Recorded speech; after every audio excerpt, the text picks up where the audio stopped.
Yeni bir videodan hepinize merhaba arkadaşlar. Kanalıma hoş geldiniz. Bugün sizlerle Ankara'da 11. Hava Lojistik ana üstü olması lazım havalimanı. Burada sizde A400M Atlas namı der Koca Yusuf uçağımızla beraberiz. Bütün asaletiyle bize bakıyor karşımızda. 4 turboprop motorlu oluşan bu uçak gerçekten harika bir görüntüye sahip, harika bir uçak. Türk Hava Kuvvetleri'nin de envanterinde bulunduğu bir uçak bu, biliyorsunuz. Bir Airbus'un 6-7 tane ülkenin beraber yaptığı bir uçak galiba. Tam olarak hatırladığım. Hani kanatları diğer uçaklara nazaran gövde altında değil, gövde üstünde arkadaşlar. Şöyle biraz yanaşalım uçağımıza. Turboprop motorlarını görüyorsunuz. Kocaman pervaneleri var. Şurada bir kapımız var. Burada burnumuz. Burada bir yakıt ikmal çubuğu mu diyorlar. Bunu ne diyorlar tam bilmiyorum. Havada yakıt ikmali yapmak için. A400M yazısı Airbus'un askeri uçak kategorisinde yer alıyor bu uçak. İniş takımlarını görüyorsunuz. Kocaman kocaman. Şöyle yuvaları. Ve o motorlar turboprop. Hava girişleri. Kanat altı şu şekilde.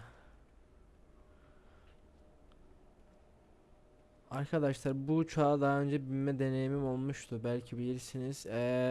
Teknofest'te bu uçakları gösteriyorlardı. Aynı bu şekil yerde park pozisyonunda. Kargo kapıları da bu şekilde açık konumda. İçine binme şansımız, kokpitine kadar binme şansımız olmuştu. Dev kargo kapakları.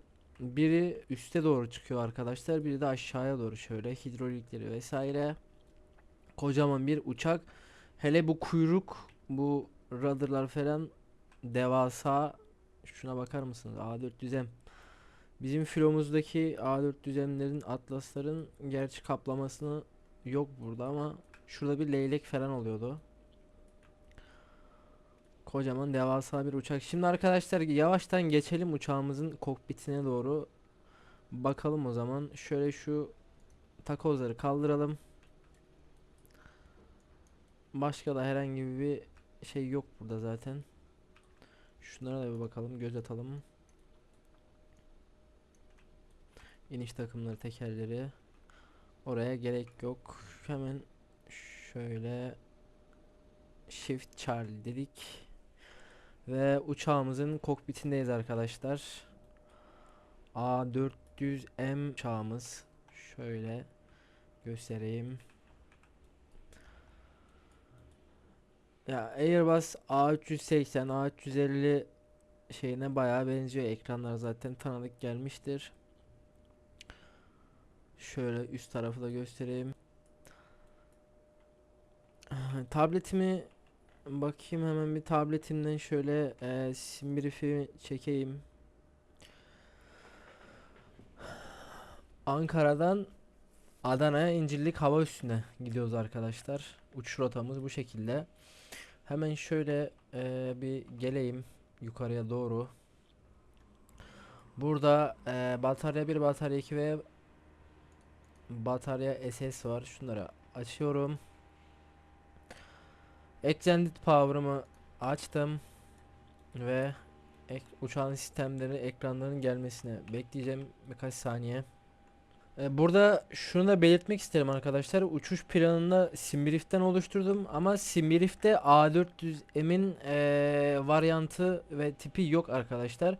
Bu yüzden bir internet sitesinden ücretsiz bunun için Simbrief'e eklenti olarak ekleyebileceğimiz A400M'in bir şeyi var. Bunun da videonun açıklama kısmına linkini bırakıyorum. Eğer uçuracak olursanız bu uçağı oradan, o siteden alıp simülasyoninize ekleyebilir ve uçuş planı oluşturabilirsiniz. Şimdi uçuş planımızı çektik. Uçağımızın sistemleri yavaş yavaş gelecek. Şöyle şuraya bir gelelim. Burada kargo kapımız var. Main kargo. Burada da normal giriş kapısı var. GPU'su ve takozları. Bunları kaldırdık zaten. Buradan da kapatalım. Şu Baylaçları da biraz açalım. Bu main kargo kapısını arkadaşlar açmak için şöyle e, Blue Hidrolik diye bir kapak var arkadaşlar. Bunu açmanız lazım. Yoksa arka şeyi açamazsınız. Şu Blue elektrik pump. Bunu açmazsanız arka kapıyı açamazsınız arkadaşlar. Onu size şimdiden söyleyeyim.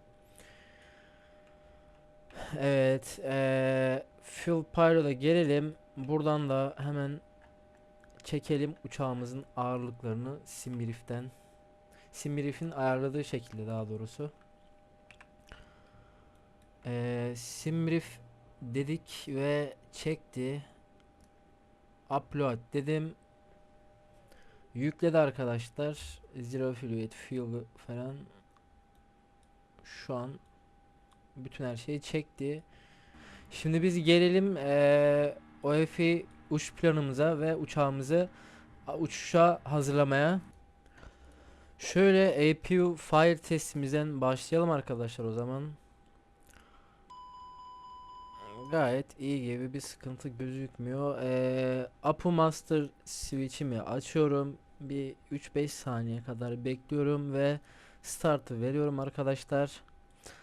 Daha sonra burada nav ışıklarımı açıyorum. Burada navigasyon harici dome lights var. Biraz açalım hatta. İhtiyaçlarımız var burada. Burada başka ne var? Head up display'imiz var. Bunu da açalım. Yan tarafı da açalım. Hapımız geldi dedik. Bakalım burada başka neyimiz var? ADR'larımız var. ADR'larımızı da açalım. Oksijen. Daha sonra şu oksijen bakayım çalışmıyor galiba. Gelmiyor yukarıya. Oksijenden sonra burada yakıt pompalarımız var. Bir dünya. 2, 4, 6, 8, 16 tane yakıt pompası. Her motor için 4 tane diyor. Başka bir şeyimiz yok. Bunları da açacağım. Şöyle 4, 8, 12, 16 dedik. Bakalım. Bunun haricinde de bir de arkadaşlar askeri bir uçak olduğu için bu uçak ışıksız bir şekilde şöyle şu prop heat'ler ondan sonra beacon'lar vesaire bunlar olsun. Bunları kapatıp hani askeri operasyonla vesaire olursa uçak ışıklarını göstermeden uçabilme kabiliyetine sahip. Bunu da size söylemiş olayım. Burada ne var? Burada da bir şey var gibi. Oynuyor bir şey burada. Güneşlik mi acaba? Evet, güneşliği varmış burada. Tamamdır. Yukarıda eksik bir şeyimiz var mı? Bakalım. Yakıt pompalarımızı açtık. Fire testimizi yapalım bir. Gayet stabil. Peşine emergency lights, armored kemer ikaz ışıkları, armored auto'ya aldık. Upability'mi de 10 yapıyorum. Şurada sit birisimizi de bir 10 yapalım da ne olur ne olmaz. Bir de burada gördüğüm birkaç şey var arkadaşlar. Bunlar acaba askeri operasyonlarla alakalı bir şeyler mi? Hiç görmedim bunları daha önce. Acaba diyorum hiç karışmayalım bunlara. Ve aşağıya alt menümüze gelelim. Şuraya arkadaşlar ve uçuş planımızı vesaire buradan ayarlayalım. Şimdi aktive dedik. Şunu bir init request diyelim. Şöyle bir OFI plandan hava durumuna bakalım. Etimeskut'ta ne demiş bize? 27.000 feet 10 derece 1023 demiş. Şöyle alalım şunu bir 1023 yapalım. 1023 dedik. Şurayı da hemen bir 1023 yapalım. Şuraya bakalım.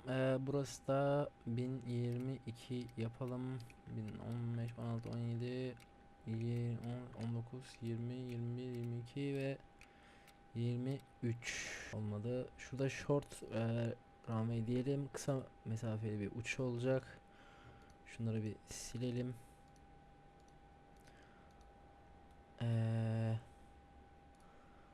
Wind'imize bakalım. Rüzgarımız otomatik olarak gelmiş. Geriye dönelim. Buradan bir IRS'lerimize bakalım. IRS'ler nav'da gözüküyor. Şu an bunların align olması lazımdı ama şu an olmamışlar. Onlara daha sonra bakacağım. Şuraya bir departure'a gelelim. Runway 29 left'ti galiba. Tekrar bir kontrol ediyorum. 29 right'mış ama 29 right gözükmüyor. Galiba bu olacak 29. Silimiz non transition'ımızda gözükmüyor gibi ya da büyük ihtimal şeyleri yok yani. Silleri falan yok olabilir. İrtifamızı girelim arkadaşlar. Şuraya bir 27.000 fit demişti bize. Flight plan şöyle bir 29, 28, 27 yapalım. Burası tamam dedik. Bunu flight plan dedim. Insert diyelim. Peşine arrival'a girelim. Şuradan flight plan arrival. Şimdi İncirlik'te biz nereye, hangi piste iniyoruz? Hemen bir bakalım Simrif'ten. 05 burada. ILS 05 ILS yaklaşma yapalım. Via'mıza da bakalım bir. Buradan set edelim. Osloop diyelim. Star'ımız yok. Non transition'ımız da non dedik. Flight plan insert dedik. Şimdi şunu bir şuradan silelim. Kalktıktan sonra şey yapmasın bize. Şuraya da bir bakalım bir.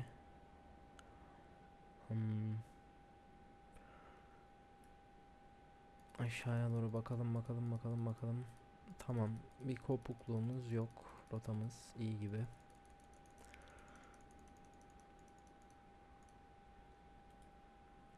Burası okey arkadaşlar.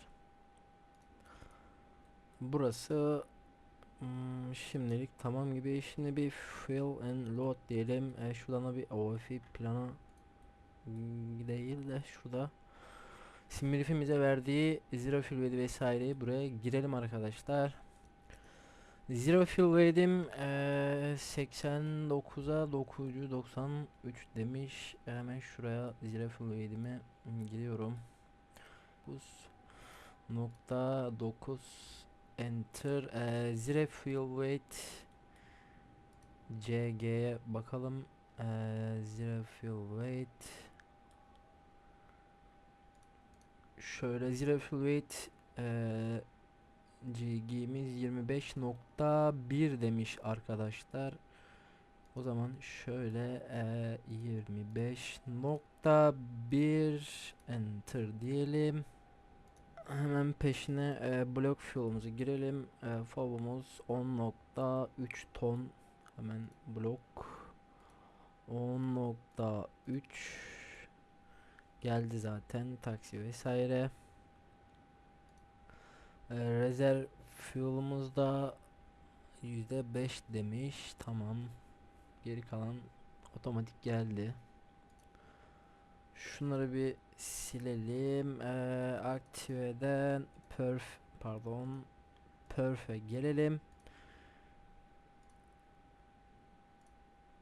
Buradan şunları bir çekelim bakalım bize ne diyecek, nasıl bir şey yapacak. Burada V1 120, V120, V2 133 demiş. Bunları hemen bir update edelim, çekelim. Club'a bakalım bir, bu long değil short demiştik. En road'da yine short demiştik. Burası tamam. Onun haricinde secondary plan, yani uçuş planımız 2. Bunu da şuraya bir çekelim. Şurayı da bir alalım flight plana. Buradan da bir flight plan değil, perf diyelim. Burada bir takeoff shift'imiz kaldı. Bunda bir 100 metre diyelim. Şöyle yapalım. Burası da tamamdır. Başka da bir eksik yok gibi. Şuna bir bakmak istiyorum. Şöyle bir kontrol edelim.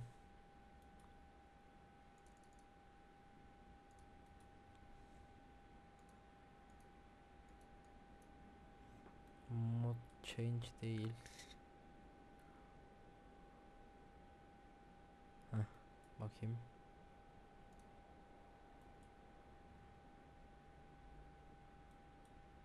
Şimdi oldu galiba. Aynen. Şimdi buradan kalkıyoruz bu şekilde. Şunu biraz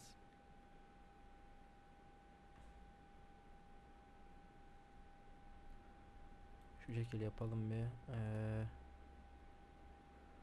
Niye böyle yapıyor bu şimdi?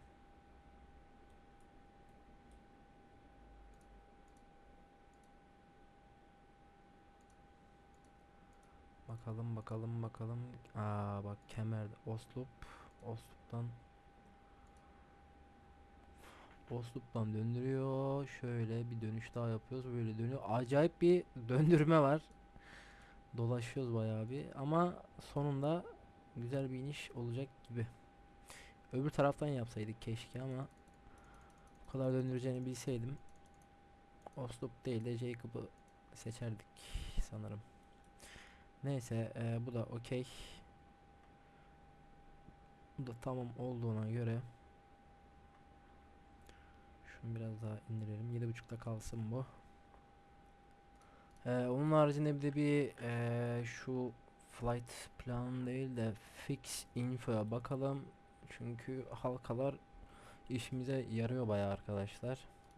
Ya da şimdilik bu kalsın, bunu ellemeyelim. Çünkü çok fazla bir şey yok gibi. Burayı bu şekilde ayarladık. Şu kapılarımızı bir kapatalım. Grand diyelim. Main cargo diyelim. Door bir left kapatalım. Togi GPU'muzu da artık kapatabiliriz. Şöyle. APU bildiğimiz açık çünkü. Artık APU'dan bağlı gücümüz. Havada kararıyor hemen. Şöyle bir yukarıdan bakalım. Şu şeye kapatacağım. Doğumu, yoksa baya bir şey yapıyor. Yansıma yapıyor. Şimdi devam edelim tekrardan. Engine'larımızı açmaya gelelim. Şöyle şuradan bir beacon'ımızı açalım. Şunu engine start'a getirelim. Neyimiz var? Şöyle şuradan bir engine one ateşleyelim arkadaşlar. Gördüğünüz gibi dışarıdan da bir bakalım. Shift Charlie dedik.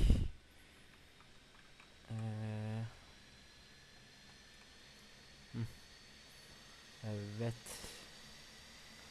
Siz ne yapıyorsunuz burada arkadaşlar? Sıkıntılı bir durum var şu an ama GSX'in şeyinden mi olsa gerek, oyunun şeyinden mi anlayamadım. Normalde burada kimsenin durmaması lazım. Ve turboprop motorlarımız çalışmaya başladı. Beacon'ımız burada ve yukarıda yanıyor. Çok güzel bir başlangıç oldu diyelim.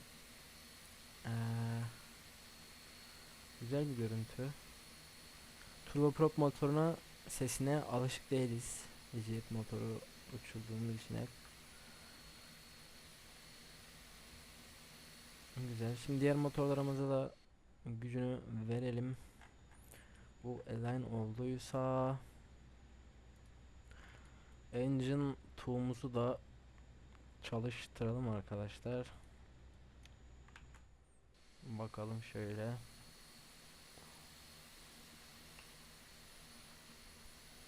Engine tool'umuzla başlattık. A400 M'imizin, evet,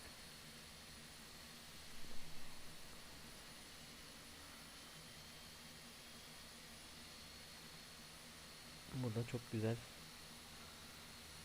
çalışmaya başladı. Kanatların altına girmemeye gayret edelim. Şöyle içeri gireyim. Diğer motorlarımıza da şeyini verelim.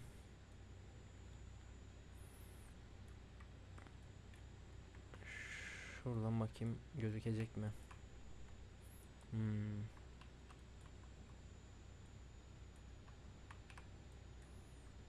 Camlarımız açılıyor muydu? Açılmıyor. Engine 4, onu da açalım.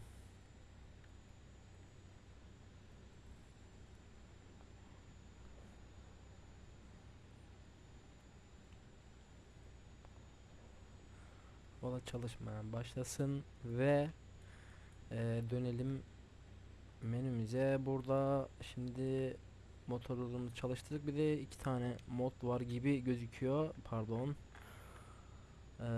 Bu hayır modu itiş olmayan mod, hani sadece çalıştırma, motorun çalışması için. Bu da itiş gücü vermek için. Bunları aldığın zaman itiş verebiliyorsunuz arkadaşlar. Şöyle flapımızı bir yapalım. Ondan sonra şuraya da bir göz atalım. Evet, motorlarımız available olduğuna göre artık yukarıya gelelim ve engine start normal alalım. Up'ı kapatalım. Up'ı master switch'imizde kapatalım. Şunları açalım. Da. Neyse. Strobumuzu piste geçince açarız. Şöyle bir gelelim.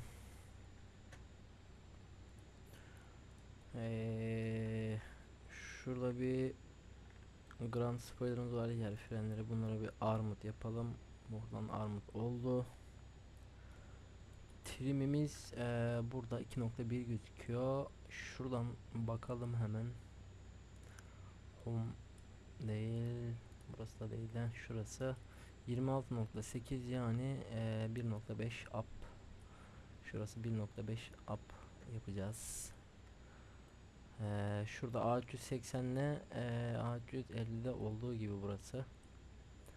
Şimdi burayı ayarlayalım. 1.5 dedik. Şunu şöyle ufak bir tamamlar. 1.5 yaptık. Şunu da flight plan'a alalım. Auto brake RTO, onu da ayarlayalım. Şöyle auto brake'imizi de alalım. Şunu bir standby alalım.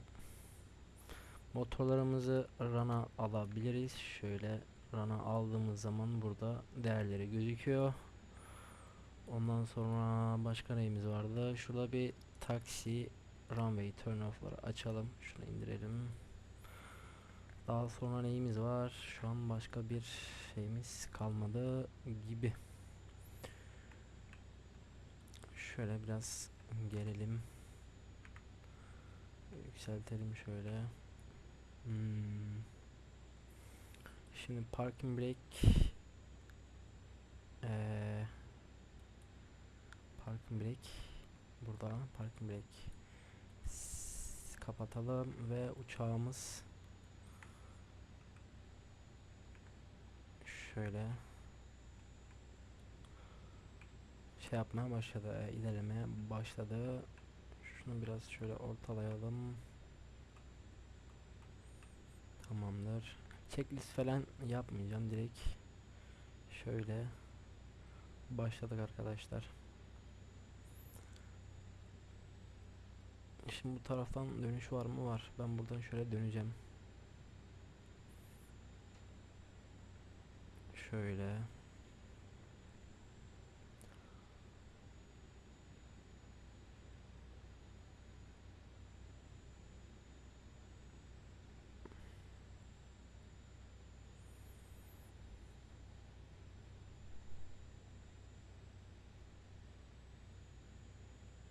Dönüşümüzü aldık.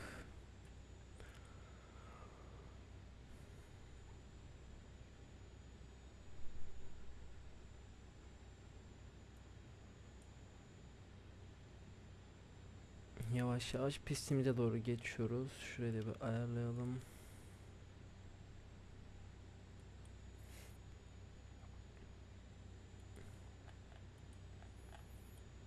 Şöyle geçelim.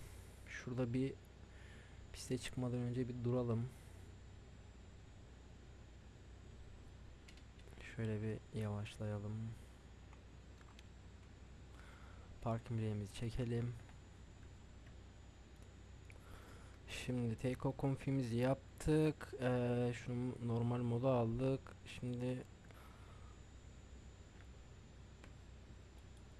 Şimdi piste doğru çıkabiliriz. Şöyle pistimiz temiz duruyor.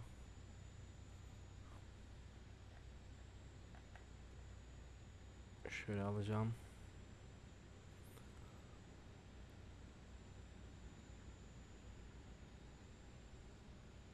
Evet.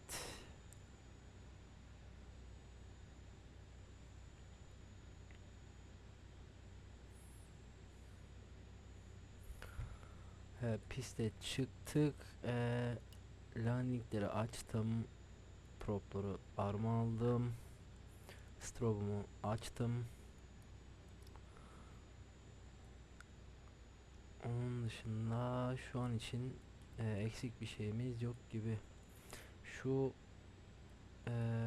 formation'ları da bir açacağım, bakayım nasıl gözükecek, merak ediyorum. Piste doğru gidiyoruz. Şöyle A400 emimizle dışarıdan bakalım.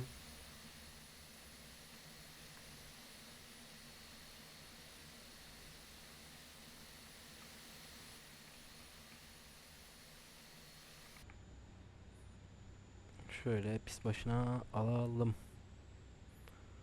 Evet. Pistimizi de ortalayalım.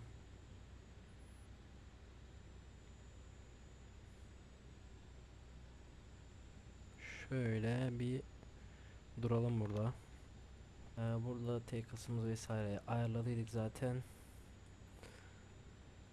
Başka da bir eksiğimiz yok gibi. Evet. Burada var mı? Ve şu kalıyor. Şunu da bir açabilecek miyiz? Şu an açamıyoruz. Kalkışta deneriz onu tekrardan. Başka da bir eksik vesaire yok gibi. Gündüz yapacağım. Gündüz gözüyle görelim uçağımızı. Şöyle. Tık kalkışa geçebiliriz arkadaşlar. Şöyle gelelim.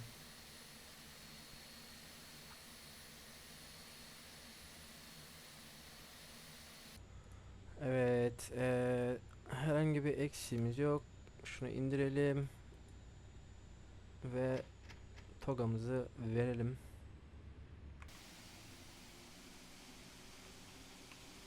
Uçağımıza.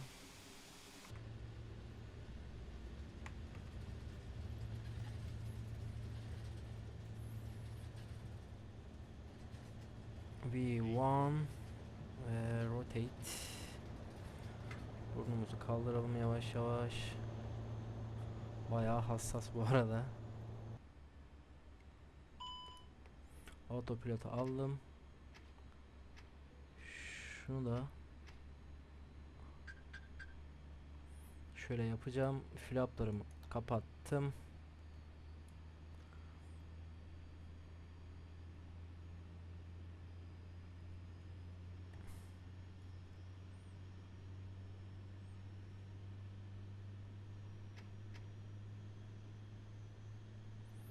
Şöyle.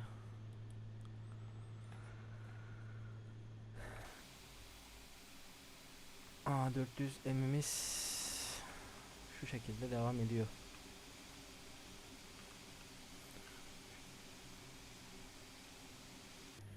Evet, gelelim uçağımızın içine. Şu flight plan'a kalsın. Şuna tekrardan flight plan'a alalım.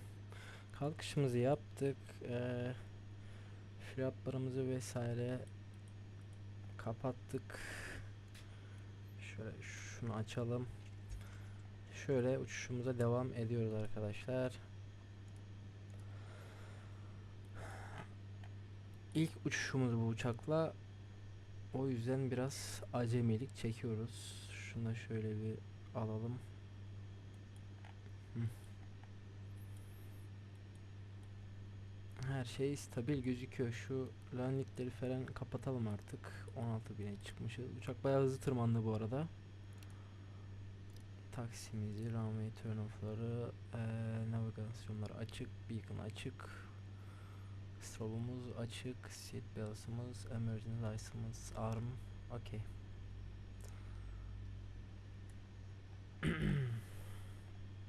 Güzel bir görüntü şu an, çok güzel.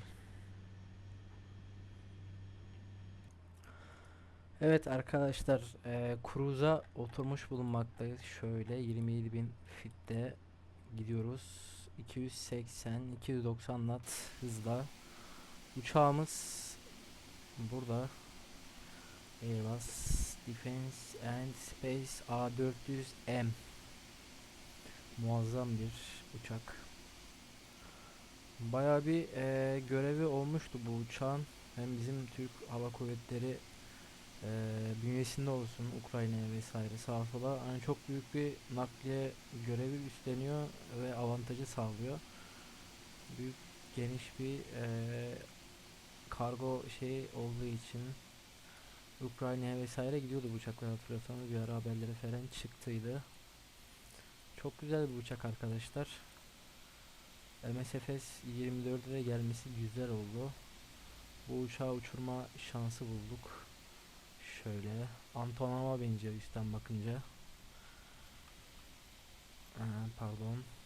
Biraz daha yaklaşalım. Şöyle. Şuradan bakınca kanatları gövde üstünden olduğu için bir Antonov şeyi getiriyor çağrışımı. Ama Airbus bu.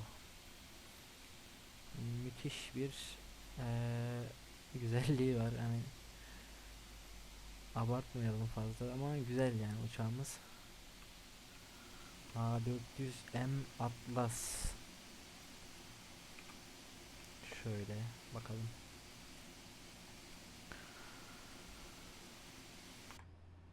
Kokpitimizde durumlar bu şekilde. Herhangi bir olumsuzluk vesaire şu an için yok. Tın tın gidiyoruz. Yavaş yavaş Adana'ya doğru. Şöyle arkadaşlar, kokpitin arkasına bir göstermek istiyorum size. Şu şekilde bizi bir şey karşılıyor. Kokpit arkası karşılıyor. Şöyle şunlar inip kalkabiliyor, görüyorsunuz. Şurada bir üçüncü pilot şeyi var galiba. Koltuğu. Buradan da bakabiliyor ayrıyeten, ayrı bir şey koymuşlar. Bakayım bunlar çalışıyor mu? Hayır. Çalışmıyor galiba. Yok. Yok. Çalışıyor mu? Yok, burası çalışmıyor galiba. Aynen. Daha sonra burada ne var? Oksijen maske falan test yerimiz var ama galiba bunlar da çalışmıyor. Simüle edilmemiş yani. Burada neyimiz var? Burada da kokpitin arka giriş kapısı var. Şöyle size göstereyim. Burada yatak var galiba. Sağlık dolabı falan. Şurayı açtığımız zaman aynen öyle aşağıya kargo kısmına iniyoruz. Şöyle bir merdiven bizi karşılıyor. Şöyle bir inelim aşağıya, bakalım ne var. Burada bu giriş kapımız. Buraya arkaya döndüğümüzde de kargo kısmı. Kargolar buraya yükleniyor. Burada da yolcuların evet da askerlerin artık kim binecekse onların bindiği oturduğu kısım. Buraya koltuk da konulabiliyormuş ayrıca bunlar gibi.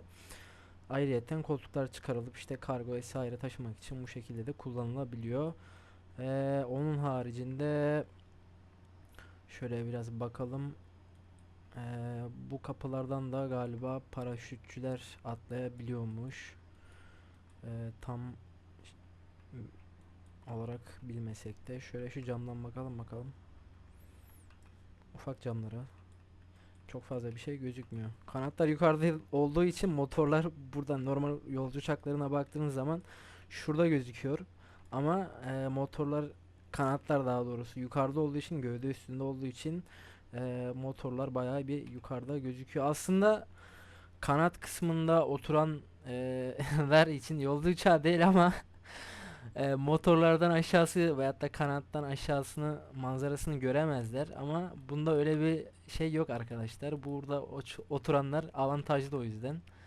Bu şekilde manzarası bayağı güzel gözüküyor. Başka ne var? Bakalım. Başka kargoları falan tutturmak için galiba burada ipler var veyahut da işte halat, kemer tarzı şeyler. Onun haricinde burada bir kapı daha var. Burada da kargo kapılarımız var. Göstermiştik zaten. Şöyle bakalım. Aynen. Şunlar yere geliyor şöyle. Bundan sonraki kapakta yukarıya çekiliyor. Şurada da hidrolik şeyleri gözüküyor. Başka da bunlar açılmıyor galiba. Çünkü ben şeyde Teknofest'e falan bindiğim zaman bunlar şu şekilde açılıktı yani. Burası boştu, açılmıştı. Buradan da kapıların vesaire kontrol edildiği kısım burada gösteriyor. Open down falan. Burada yine bir kapımız var. İniş takımlarının olduğu şey. Bayağı bir güzel yapmışlar aslında. Manzaramız o biçim. Hafif dağlar, karlı, bulutlu. Bu neymiş burada? Bu da kapının kolu galiba ya da başka bir şey tam olarak bilemeyeceğim. Eee Kabin kısmı veyahut da kargo kısmı da işte gördüğünüz gibi bu şekilde. Bu şekilde görmüş olduk burayı da. Burada da bir koltuk var. Hmm. Buna bassam ne olur acaba? Kapıyı açıyor galiba buradan da.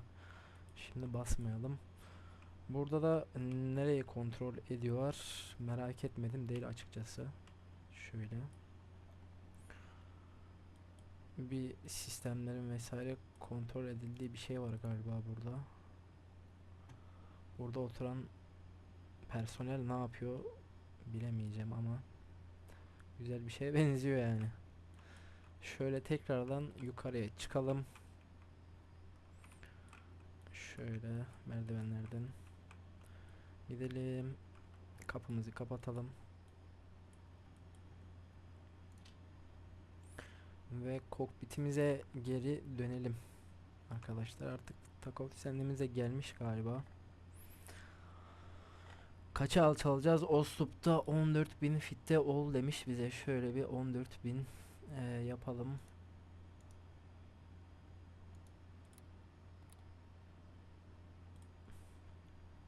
14.000'e alçalsın uçağımız. Dışarıdan da bakalım bir.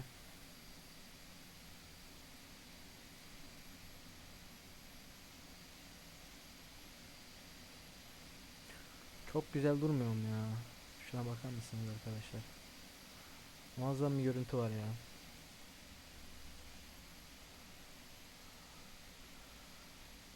Askeri pilotlar gerçekten çok şanslı yani bunları uçuranlar. Şöyle bu uçağı uçurmak bilmiyorum. A400M Atlas namı diğer Koca Yusuf. Havada yakıt ikmal çubuğu galiba. Buradan önünden tanker uçakları ya da işte tanker helikopterleri vesaire hortum atıyorlar. Hortum buraya tutturduğu zaman yakıt ikmaline başlıyor diyor biliyorum.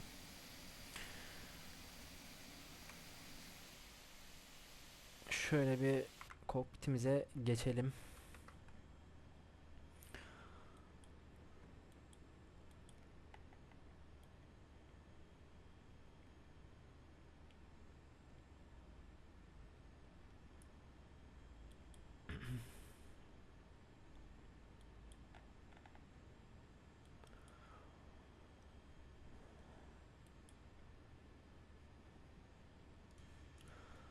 Evet arkadaşlar, 14.000 fite doğru yavaş yavaş alçalışa başladık. Şöyle uçağımızı göstereyim.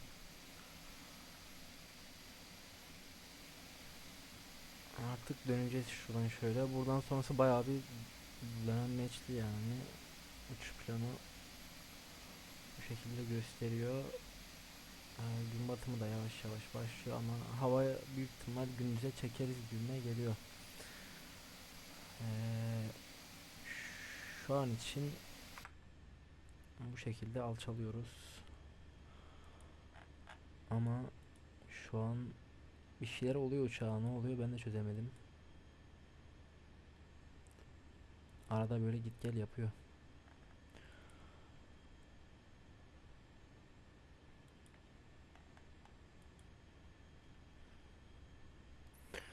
Evet arkadaşlar, inişe geçtik artık. Şu approach sayfasını dolduralım. Şimdi Mach Wind'imize bakalım. Mach Wind'imiz 0.5'e 0.3 knot demiş. Şöyle 0.5 0 3 dedik. Bakalım derecesi ne, kaç dereceymiş şu an? 28 derece gözüküyor burası. QNH 1019 1019 8 derece dedik. Baramıza bakalım. Navigraph.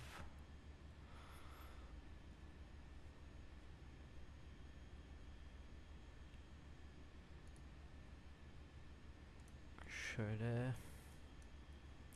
Şimdi bu uçakta hangi kategoride de kategorisinde büyük ihtimal ILS'de ineceğiz. 449 demiş. 449 yapıyorum o yüzden baroyu 449 dedik. Flap full flap. Ondan sonra başka da bir şey yok gibi.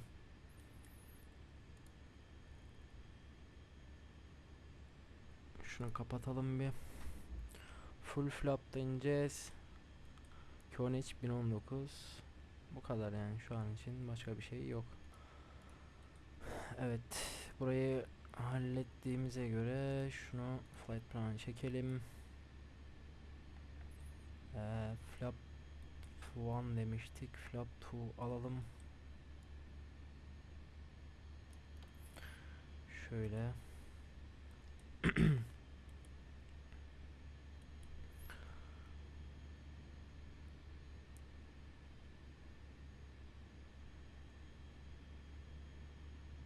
Uçağımız biraz şeyden çıkmış gibi, rotadan.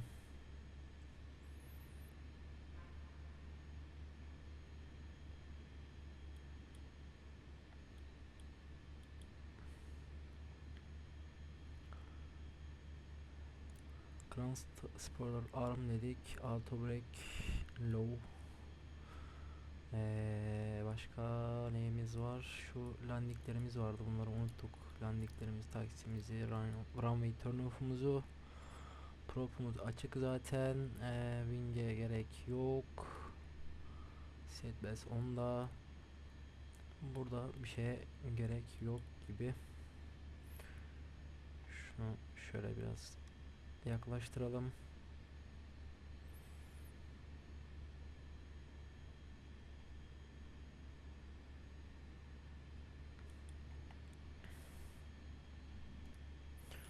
Evet arkadaşlar, artık pistimizi karşımıza aldık. Flaplarımız 3 pozisyonuna getirdik. Şuradan bir approach'umuzu açalım. Ondan sonra iniş takımlarımızı indirelim. Şöyle dışarıdan da bir bakalım uçağımızın iniş takımlarına.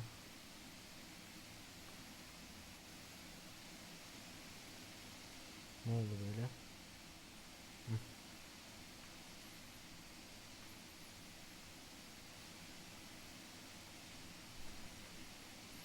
İniş takımlarımız indi.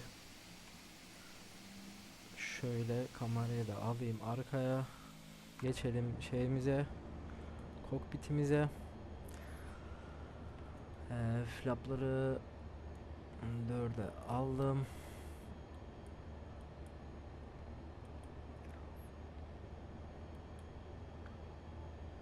Uçağımız yavaş yavaş kendine geliyor. Evet, ailesi yakaladı. Şöyle biraz yüksekte mi kaldık ama diyeceğim. Galiba kalmadık gibi, neyse. Flapları fullledim.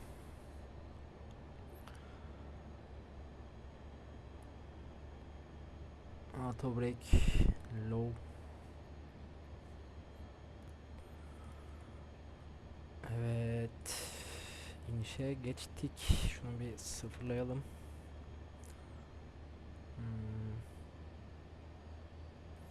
Flap paramız fullledik. Grand Spoiler Armut dedik. Auto brake low, hatta auto brake medium yapacağım. Çünkü ilk defa iniyoruz ve pist kısa gibi duruyor. Bakalım.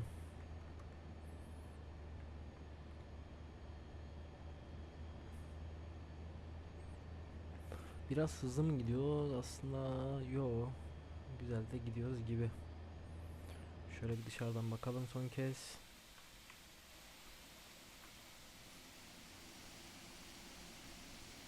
Bayağı güzel bir manzara var ha.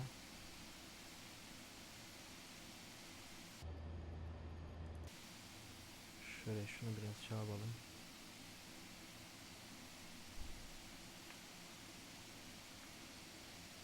Güzel bir şey oldu. Evet, artık uçağımı otopilottan alacağım arkadaşlar.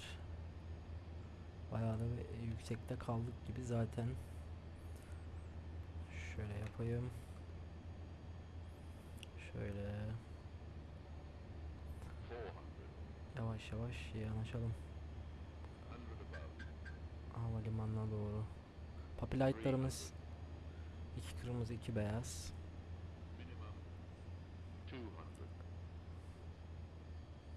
Şöyle çok da yüksekte kalmadan 100 dedi.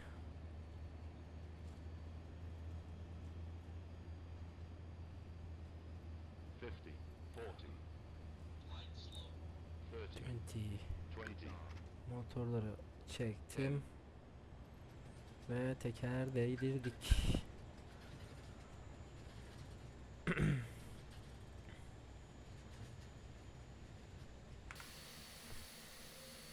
Evet arkadaşlar, inişimizi gerçekleştirdik. Güzel bir iniş oldu. Şöyle spoilerlarımız. Yine kapatalım şunları bir. Tamamdır. Flaplarımı kapatıyorum. Şu Grand spoiler'ı kapattım. Şöyle yavaş yavaş pistten çıkalım artık. Şunu da kapatayım. Landing'i kapatalım. Ne var başka? Başka bir şey kalmadı gibi aslında. Bakalım birkaç FPM inmişiz. 243 FPM eksi 243. İyi aslında yani ilk şeye göre, inişe göre. Güzel. Taksimize devam edelim. O ara şu Up Master switch'imizi bir de up'ımızı startlayalım.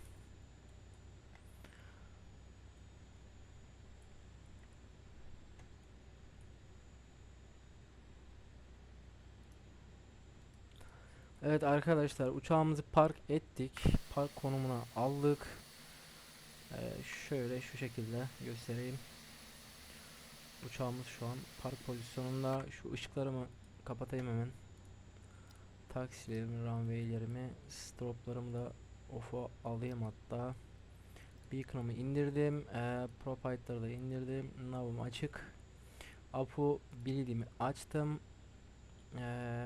Bir saniye. Heh. Şöyle. Motorlarımı da kapatıyorum. Şöyle şöyle ve şöyle.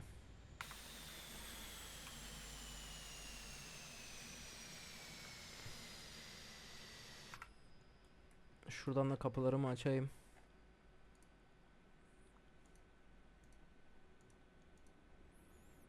Şöyle. Kargo kapımız da açılsın.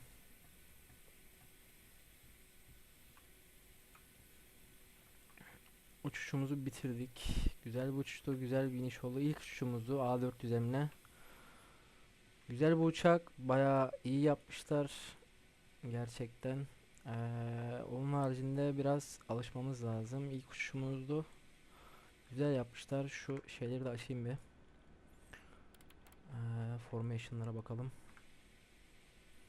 Neyse. Bu şekilde uçuşumuzu bitirmiş olduk. Şuradan Grand Power'ımızı bağlayalım.